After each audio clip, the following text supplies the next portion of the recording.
மசோதாவை இறுதி செய்தது நாடாளுமன்ற குழு.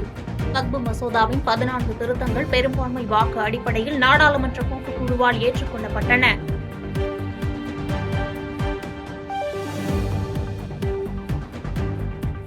வக்பு மசோதா தொடர்பான கூட்டுக்குழு கூட்டத்தில் எந்த விதிமுறைகளும் பின்பற்றப்படவில்லை என திரிணாமுல் காங்கிரஸ் எம்பி கல்யாண் பானர்ஜி குற்றச்சாட்டு. பாஜக என்ன முடிவு செய்திருந்தார்களோ என்று அதை செய்துவிட்டார்கள், தங்களுக்கு பேச அனுமதி கிடைக்கவில்லை என்று சாடல்.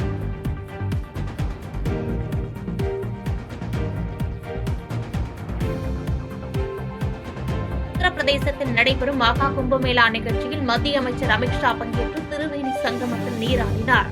உடன் உத்தரப்பிரதேச முதலமைச்சர் யோகி ஆதித்யநாத், அமித்ஷாவின் மகன் ஜெய்ஷா உள்ளிட்டோரும் புனித நீராடினர்.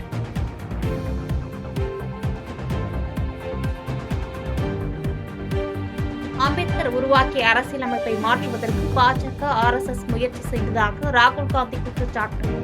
மத்தியில் அதிகாரத்தை உறுதி செய்த பின் நாடு தழுவிய சாதிவாரி கணக்கெடுப்பை காங்கிரஸ் செயல்படுத்தும் என்றும் உறுதி.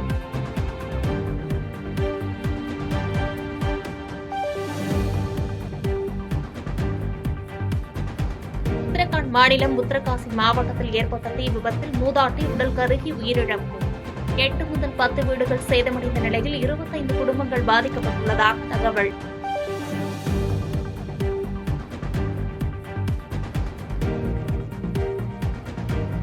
இடம்பெயர்ந்த பாலஸ்தீனர்கள் வடக்கு காசாவுக்கு திரும்ப தொடங்கியுள்ளதாக ஹமாஸ் உள்துறை அமைச்சரின் தகவல்.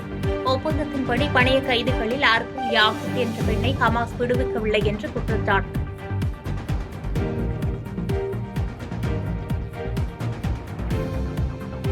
பொது சிவில் சட்டத்தை நடைமுறைப்படுத்திய முதல் மாநிலமாக உத்தரகாண்ட் மாறியுள்ளது என மாநில முதலமைச்சர் புஷ்கர் சிங் தாமி அறிவிப்பு.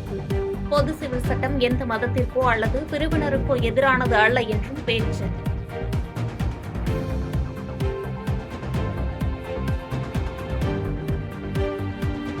சனாதன தர்மம்தான் இந்தியாவின் தேசிய மதம் என்று மகா கும்பமேளா குறித்து பேசிய உத்தரப்பிரதேச முதலமைச்சர் யோகி ஆதித்யநாத், இங்கு எந்த பாகுபாடும் இல்லை, சனாதன தர்மத்தை விமர்சிப்பவர்கள் இதை நேரடியாக வந்து பாருங்கள் என்றும் அழைப்பு.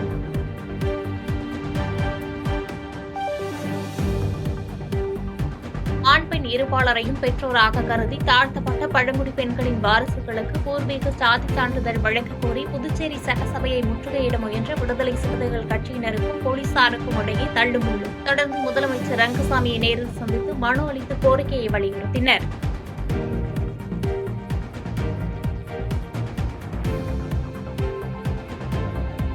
வரும் 30ஆம் தேதி தமிழகத்தில் ஒரு சில இடங்களில் மிதமான மழைக்கு வாய்ப்புள்ளதாக சென்னை வானிலை ஆய்வு மையம் தகவல். நாளை தென்மேற்கு வங்கக்கடல் பகுதிகளில் சூறாவளி காற்று மணிக்கு 35 முதல் 45 கிலோமீட்டர் வேகத்திலும் இடையிடையே 55 கிலோமீட்டர் வேகத்திலும் வீசக்கூடும் என்பதால் மீனவர்கள் கடலுக்கு செல்ல வேண்டாம் என்று எச்சரிக்கை.